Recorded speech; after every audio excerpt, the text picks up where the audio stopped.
is Hidden Killers with Tony Brueski. Here now, Tony Brueski.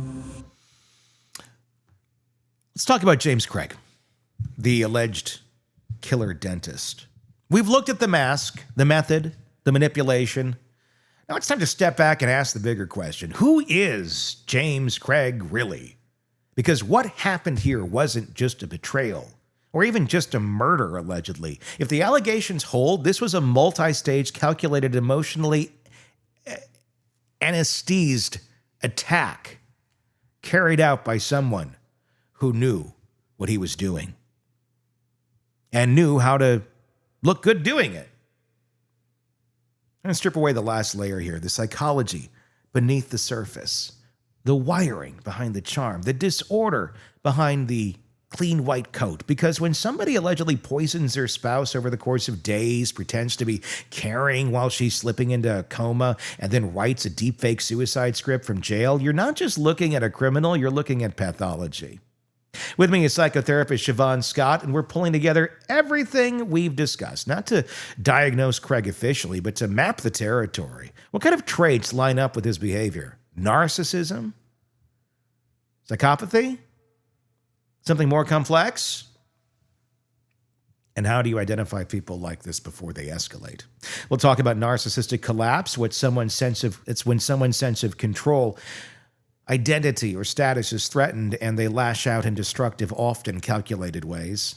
We'll look at how fantasy thinking, power dynamics, and public image maintenance all contribute to someone who's capable of not just committing murder, but allegedly doing it in such a clinically detached and self-protective way. And most importantly, we'll talk about the kind of profile means for people around them. Who is this guy? Their families, coworkers, and communities. How do you recognize this? And how can we stop confusing nice guy with safe guy?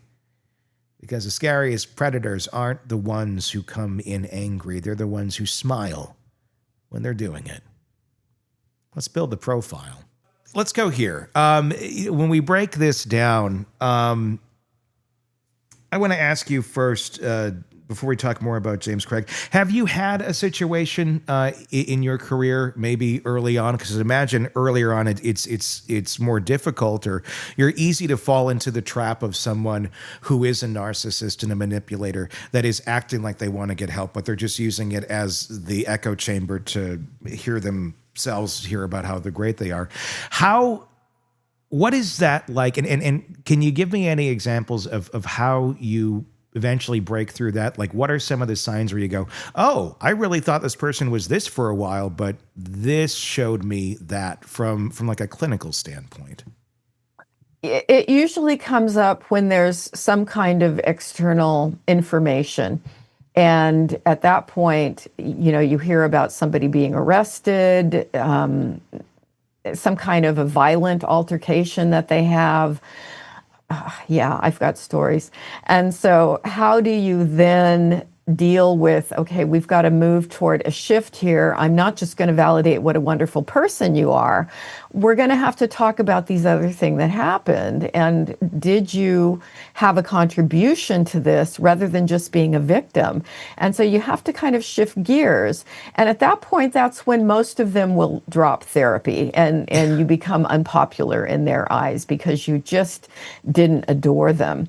Now, I've got a really funny story. When I was practicing in a very small town, I was seeing one gentleman who clearly had some psychopathic traits. He had been in prison. He was very manipulative, and I could see these things up front.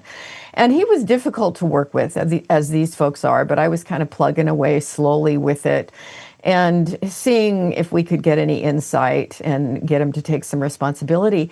And he was on the dating apps. And I was also seeing another young woman who was on the dating apps, and she was a lovely, delightful person.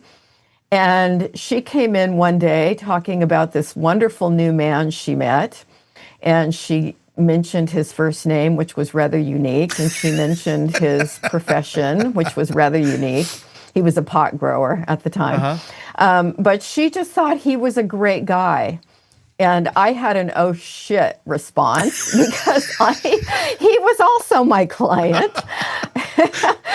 And I so wanted to grab her by the shoulders and say, run the other way. But of course, confidentiality, you can't do that. And that was quite an ethical dilemma. And then he came in talking about her. And before long, they had been out drinking and they each confided in each other, well, I go to therapy. And then they each shared who their therapist was. And they figured out that they were both my clients. So, yeah, that was one where I just had to really reinforce with her the idea of being cautious, having good judgment, but I could never directly tell her anything about him, even though I felt very protective of her and sure wanted to. But that may be my next book someday, being a therapist in a very small town, the dilemmas that happen. I've got a lot of stories like that. I bet, because I mean, I would guess it was probably somewhat of a therapy island where there wasn't a lot of folks to go to. So exactly, if somebody did want to do it, your odds of crossover are pretty high. Very high. And when I saw a lot of children when my kids were young in the 90s, I was treating lots of kids. And when my son was in high school, there were two different girls that he was dating that he brought home to meet mom. And they said, you were my therapist when I was in third grade. And I'm like, hi. Get away from my son. I know way more about you and your family than I really need to know. And it was very awkward. And of course, if they hadn't have said anything, I couldn't say anything. Yeah. But they both came in and said, oh, hi, you were my therapist.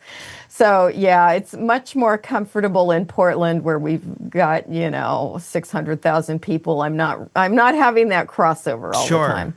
Did they continue to date the young women that you knew far too much about? I knew far too much. Is Grandpa still a pedophile? It's like, yeah. God. That's a weird one. That's a good one. That's would be great for that book, Shavaun. That would be a great book. It really would. It was really why I moved to a large city. It's like, all these years in this tiny little town, I've got to get out of here. And you chose Portland. I couldn't vote for a politician in town. I knew all their sordid stories. Yeah. It's like, I just couldn't handle it after a while. Let me ask you this one. It's just kind of a hypothetical. From what we know about him, I mean, if Craig sat in your office today, what would you be looking for clinically? I would be hoping there would be some depression, because that would be at least a sign that he's got one foot in reality at this point. But I might not be seeing it. I might be seeing this person who's still maintaining this grandiose image, who sees himself as a victim. And it's all so unfair, and he's been set up. And of course, he didn't do any of this. That would be my guess. And if you called him out on why were you ordering cyanide, from Amazon or whatever the heck it was, arsenic, cyanide, oleander leaves, all the things that he was, looking into, that there would be an excuse for it. Yeah. And so I would have to keep going back to, but here's the evidence. Here's the evidence. Here's the evidence, and see if you can get a crack in the story. And then if you get a crack in the story, you would probably get some kind of faux tears, role playing. And again, it's designed to manipulate the therapist and hook you in. Yeah. I mean, this is a guy who there's a lot of things after the fact, after this crime took place, that has dug him an even deeper hole. And that's where I'm thinking, like, this guy is not operating in reality anymore. I feel like there's some delusion stuff going on here. I mean, he, beyond the asking the daughter to create a deep fake video of mom confessing that she's going to kill herself, he went to an inmate who's now testified in court against him, asking him to help create or to get to some of the friends of his wife so they could tell stories that she was suicidal. Also, wanting to put a hit out on the prosecutor, offering $20,000 for the hit on the I mean, these are very grandiose requests of just another inmate in jail. And at first it was just hearsay. Now there's a letter, and it's in his handwriting, and it's very well written. It's not written as one would, guess out of a prison where it's more of, a fourth grade writing level. This is written like a doctor. It's written very well and in his tone and in his manner. What does that tell you about his mindset today, that he thinks just requesting these sort of things are going to be successful, number one, or number two, that they're even going to happen? It's crazy. And is it delusional? Could be. Yeah. Could be. We don't have any other evidence of psychosis, hallucinations, auditory, hearing voices, nothing like that.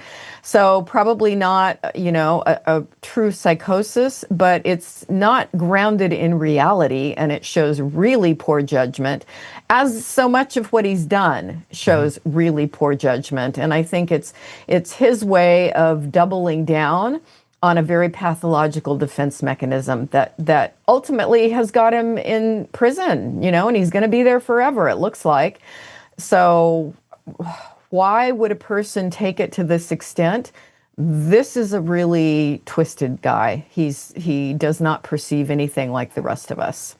Yeah, I think that's the answer. The prism is off, and that's why none of this makes sense. Does someone like this,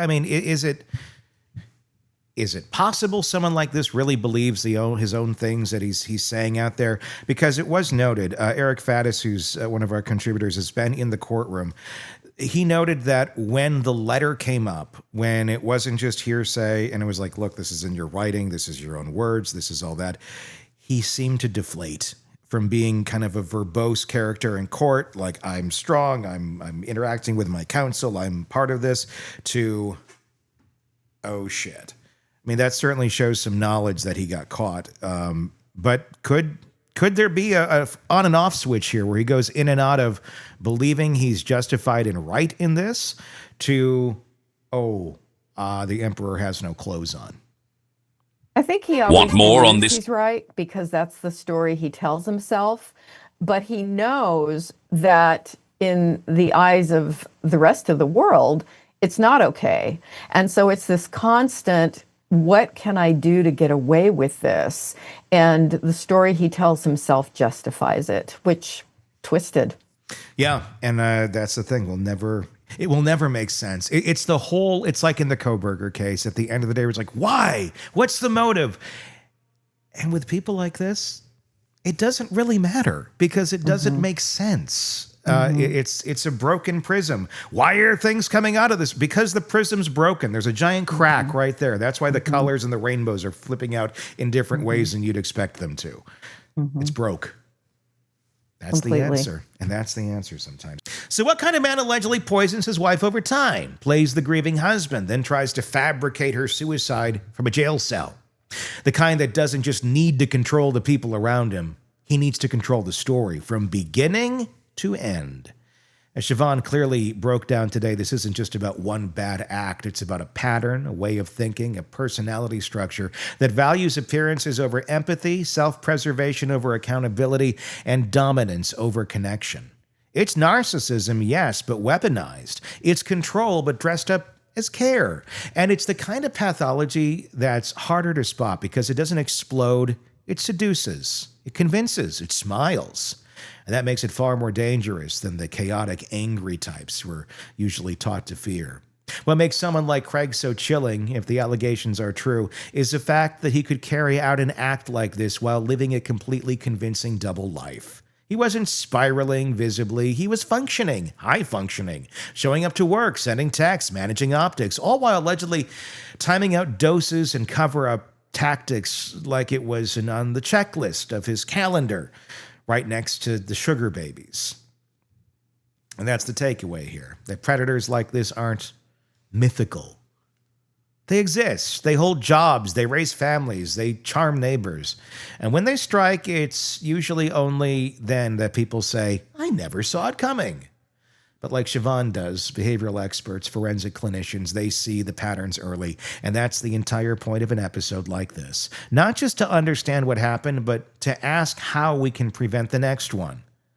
What are the warning signs? What are the moments we overlook because the person doing them is too successful or too nice or too well respected? So we leave you here with the clarity. The mask was a lie. The poison was a strategy. The deepfake was a final act of control. And the man behind all of it?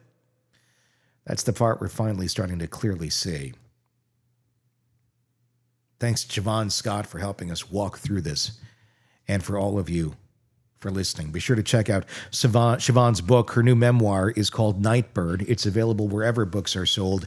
And The Minds of Mass Killers, also available wherever books are sold as well. Very good reads. Let me know your thoughts in the comments section on YouTube, if that's where you are. If you're not there already, just search Hidden Killers with Tony Brueski, and you will find us there. Hit subscribe, and then comment so we know what your thoughts are on the case. And the same means on the podcast platforms, take us with us wherever you go, audio-wise. Just search Hidden Killers with Tony Brueski there, and find us as well. Until next time, for all of us here at True Crime Today and the Hidden Killers podcast, I'm Tony Brueski. We'll talk again real soon. Want more on this case and others? Then press subscribe now and don't miss a moment of true crime coverage from Tony Brueski and the Hidden Killers podcast.